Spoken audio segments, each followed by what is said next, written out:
Biscuits à base de maïs, de farine de maïs et de pâte d'arachide. Qui grandissent. Super. Ça fait fort, j'ai l'impression. Donc, voilà. Aussi par exemple de faire des biscuits de manioc.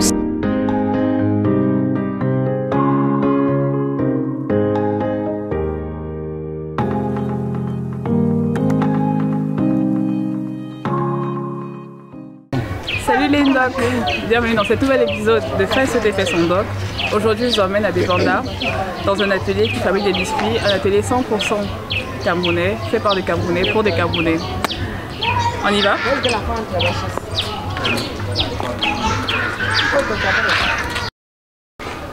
Bonjour. Bonjour.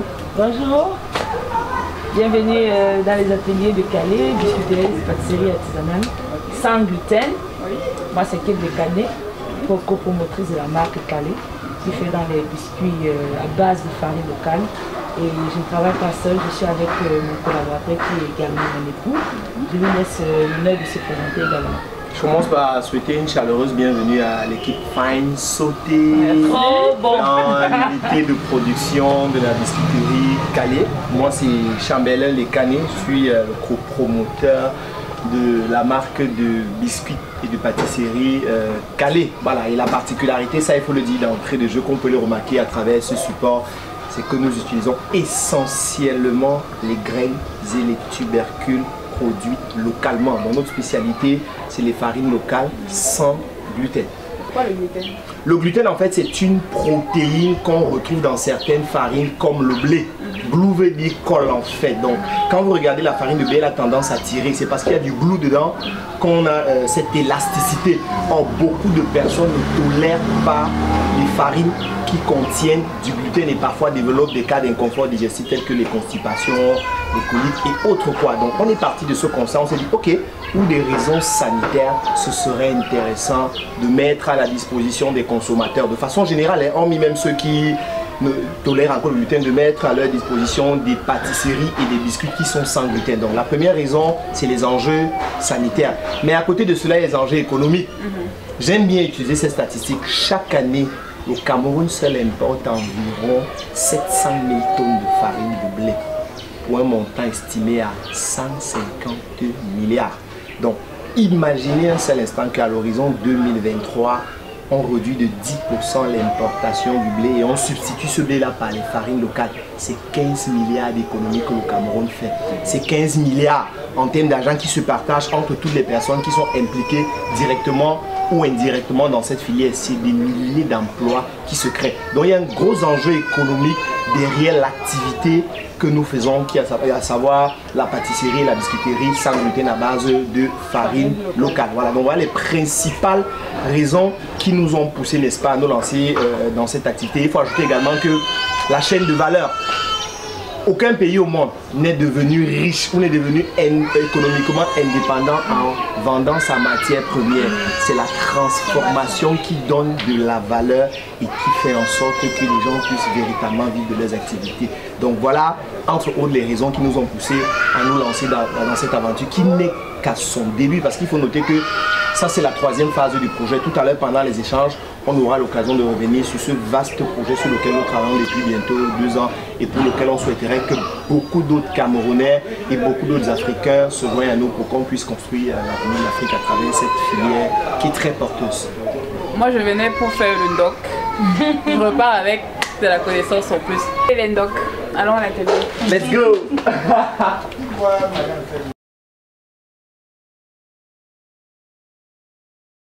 De l'atelier, Chambelin et Kate, ils ont décidé qu'on va faire des biscuits à base de maïs, de farine de maïs et de pâte d'arachide, c'est ça?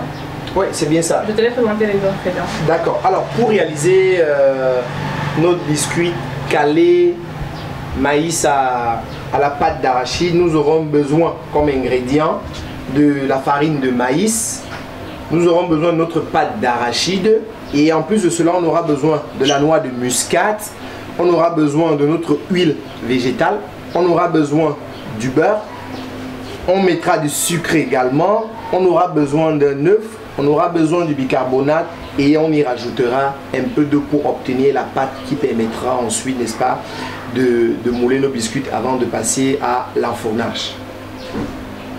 Bon, donc je vais travailler avec Kate. Donc vous me dites ce que j'ai à faire. Je suis un bras cassé. Donc. Ok, on va commencer par verser notre farine de maïs. Voilà. Okay. Ensuite, on aura besoin du beurre. Le beurre. Le beurre, on va le sabler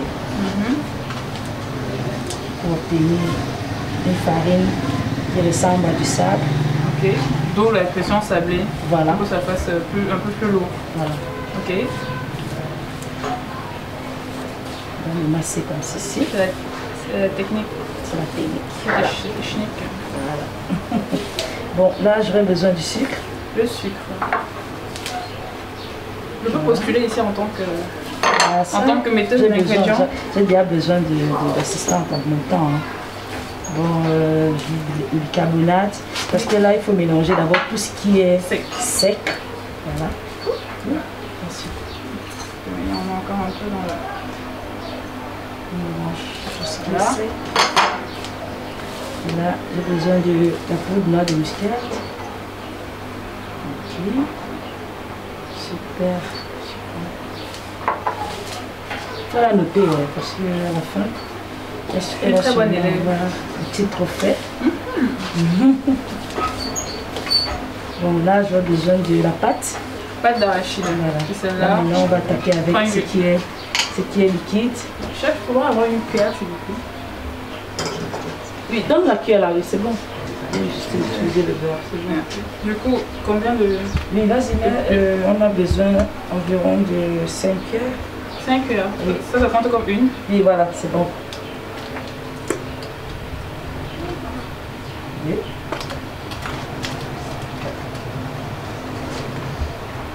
Bon.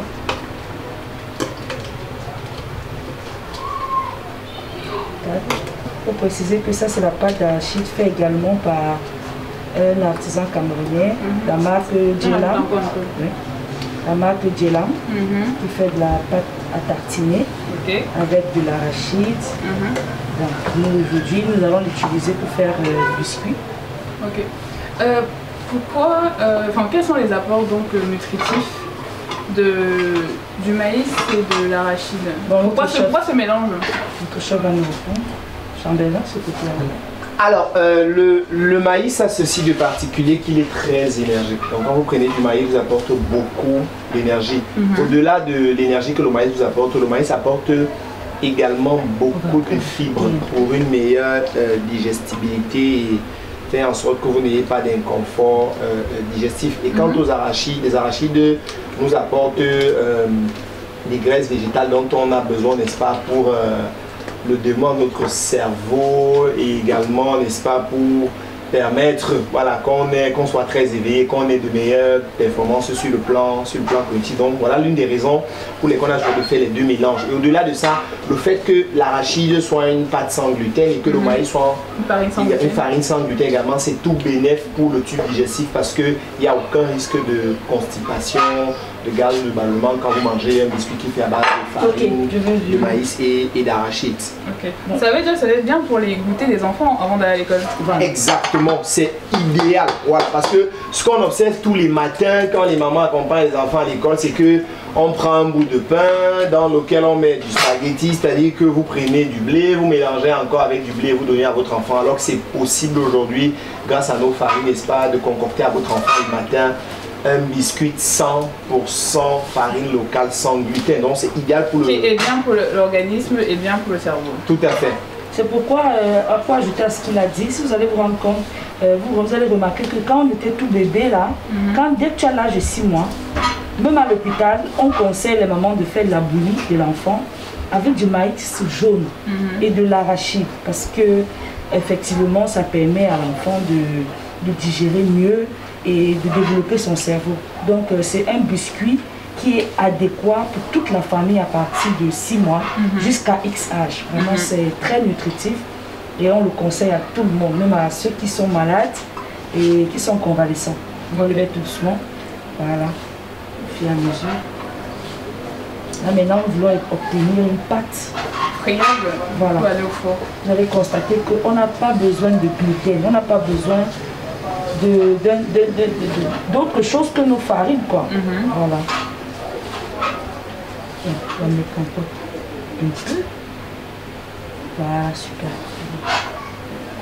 Et où est-ce qu'on peut trouver vos biscuits? Où est-ce qu'ils sont vendus? Alors, les biscuits calés sont disponibles dans la ville de Douala. Vous les retrouvez à Terrific Coffee. Sable, Terrific Coffee à l'aéroport international de Douala, Terrific Coffee à Yassa. Vous les retrouvez également toujours à Douala au niveau de Sawa Food Market. Vous les retrouvez à Fortitude Shop, Makepe, Saint-Tropez. Vous retrouvez les biscuits calés également à Mbo, Fascantel, Aqua. Vous les retrouvez également à Camer Agricom. Ça se trouve du côté du centre commercial Saligny. Vous les retrouvez également, c'est Ndab Beauty. Ndab Beauty, c'est un salon de coiffure et d'esthétique situé au centre commercial Saligny. Et du côté de Yaoundé, vous retrouvez les biscuits calés chez Terrific Coffee à Bastos. Vous les retrouvez également à Jack, c'est une boutique située dans l'enceinte de l'agence de voyage général Van. Vous les retrouvez également à Orange Colombia, sans oublier la boutique 108 qui se trouve au centre artisanal. Et maintenant dans les villes de Tcham, Bafoussam, Gaoundéré, vous avez des commerciaux indépendants ou alors des ambassadeurs. Ce sont des étudiants, des travailleurs qui ont choisi, n'est-ce pas, de s'impliquer dans l'activité comme des indépendants pour pouvoir distribuer les produits pendant leurs heures creuses. Donc voilà comment est-ce que vous pouvez vous ravitailler. Et aussi, vous pouvez vous faire livrer directement par l'équipe calée. Donc c'est possible également que les livraisons soient faites à domicile en fonction des besoins du client. Donc là, nous avons obtenu une pâte qui ne va plus coller à ma main. Oui. Voilà. Ça commence déjà à prendre forme. Vous avez constaté qu'on n'avait pas besoin de farine blanche. Donc, ce qui nous a toujours été dit qu'il faut absolument une farine blanche, non? Avec calé, tout est possible. Et j'irai dans le même sens que dans les recommandations relatives à l'utilisation des farines locales, certains experts ont tendance à nous dire que pour utiliser les farines locales, il faut par exemple des proportions de 90% de farine de blé, 10% de farine locale. C'est possible de faire le contraire. C'est possible de faire même totalement différent parce que c'est possible aujourd'hui d'utiliser du maïs et de l'arachide et obtenir une pâte par exemple comme ça là. Donc vous n'avez pas besoin de rajouter même pas un gramme de blé et vous obtenez des mélanges comme ça. Et c'est pas le seul mélange. C'est possible par exemple de faire des biscuits de manioc sans rajouter un seul gramme de blé. C'est possible de faire des biscuits de pistache sans rajouter un seul gramme de blé. C'est possible de faire des biscuits de patates sans rajouter du blé. Donc ces recommandations, je m'excuse, mais nous, à travers nos recherches et nos expériences, on a réussi à se déroger de ces recommandations-là. Parce qu'en réalité, si on continue de faire un mélange de blé et de farine, qu'est-ce qu'on apporterait de nouveau? On serait toujours dans un mélange où il y a toujours du gluten. Pourtant, la tendance est, n'est-ce pas, à la réduction du gluten et à la valorisation des farines locales qui sont d'ailleurs très excellentes. Ok. Bon, là, on a fini pétrissage, ça s'appelle. Là, on va maintenant mouler les biscuits et les poser sur des plaques qui va aller au four. Alors, donc là, on a fini la première étape, comme elle le disait tantôt. La première étape du process, c'est le mélange qu'elle a réalisé avec fine sauté. Elles ont réalisé, la pâte elle est excellente, on a réussi à avoir. La pâte est fine sautée. Elle est fine sautée. Alors la pâte elle est fine sautée, la voici. Donc après la première phase qui est le mélange, on va passer à la seconde phase qui est le moulage. Et donc nous sommes donc à la deuxième étape qui est celle du moulage. De quoi aura-t-on besoin, Charles? Alors pour réaliser le moulage, nous aurons besoin du laminoir manuel. Alors là, ah ouais, là elle est déjà très avancée. On aura ensuite besoin des moules, manuels également, comme vous pouvez le remarquer, et on aura besoin du papier alimentaire. Donc voilà le matériel dont on aura besoin pour réaliser la phase de moulage. Oyo.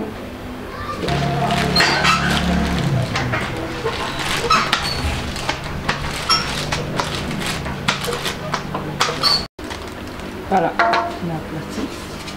Allez, tiens. Tu le poses. Alors, comme vous pouvez le remarquer, après avoir aplati notre pâte, on va procéder au moulage. Donc vous pouvez remarquer qu'elles sont en train d'utiliser un moule manuel. Super, bravo. Pour réaliser, n'est-ce pas, le moulage de nos délicieux biscuits calés maïs aux arachides. Aux arachides djelam. Un coucou en djelam.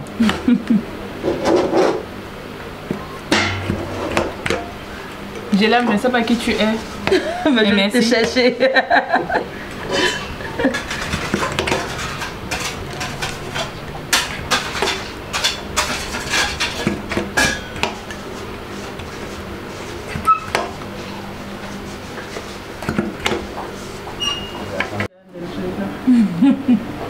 L'indemne de ça. Voilà.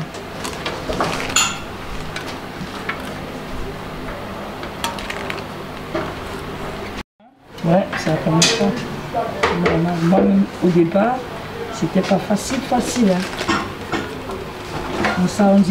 Du coup, vous avez vu ce qu'on vient de faire, c'est de passer la pâte avec le laminoir en utilisant du papier sulfurisé, enfin du papier alimentaire, de passer au moulage, calquer et ressortir. Maintenant, les biscuits sont prêts, on passe à l'étape de l'enfour.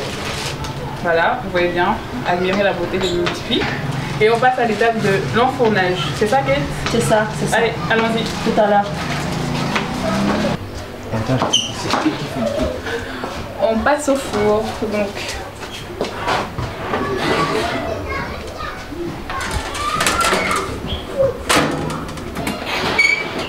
Voilà. Chamberlain, quels sont les... Donc, c'est quoi les paramètres du four et de la cuisson? Alors, en ce qui concerne la cuisson des biscuits dans ce four, il faut relever déjà que la durée de la cuisson, c'est 15 minutes.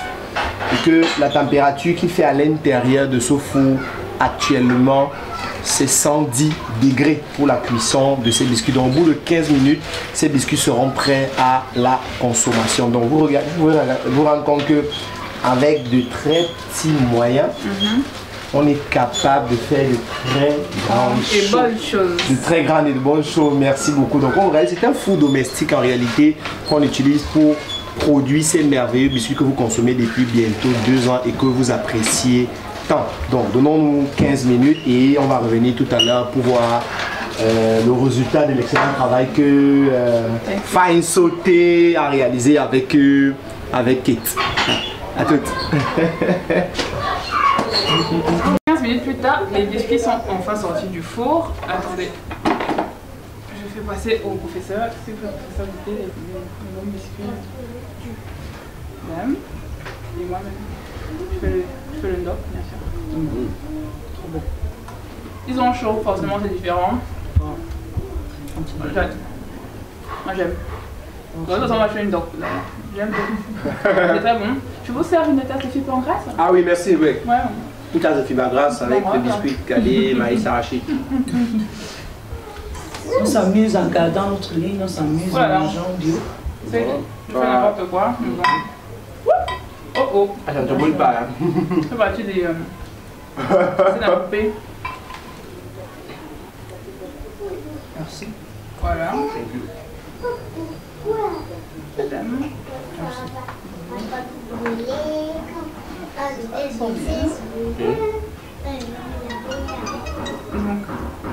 là, on a les maïs arrachés. Quels sont les autres goûts qui sont commercialisés pour le moment? Alors, en dehors de maïs arachide, qui est une saveur qui va être mise sur le marché dans les prochaines semaines. Depuis bientôt 2 ans, nous commercialisons 4 variétés de biscuits calés, comme vous pouvez le voir à travers le support. Nous avons calé à la farine de pistache, nous avons calé maïs citron, nous avons calé manioc orange et enfin on a calé patate choco. Donc la saveur que nous avons fait ensemble aujourd'hui est une saveur qui sera mise sur le marché dans les jours à venir. Mais au-delà de cette saveur qui sera mise, il y a d'autres saveurs également qui ne tarderont pas à voir le jour. On aura par exemple calé manioc coco, toujours avec des ingrédients naturels. On aura également calé à la farine de macabo, on aura calé à la farine de haricot, on aura calé à la farine de banane. Bref, le projet sur le long terme permettra qu'on développe autant de variétés de biscuits qu'il n'existe de graines ou de tubercules sur le plan local. C'est trop bon. Allons bien goûter toi-même. C'était donc l'émission Faites tes fesses en doc à la biscuiterie Calais. Nous avons testé une recette que vous pouvez déguster dans les prochains jours à venir. En attendant, vous vous souvenez des points de vente. N'hésitez pas à aller tester les biscuits Calais. Et on se retrouve la semaine prochaine pour un nouvel épisode de Faites tes fesses en doc. Ciao.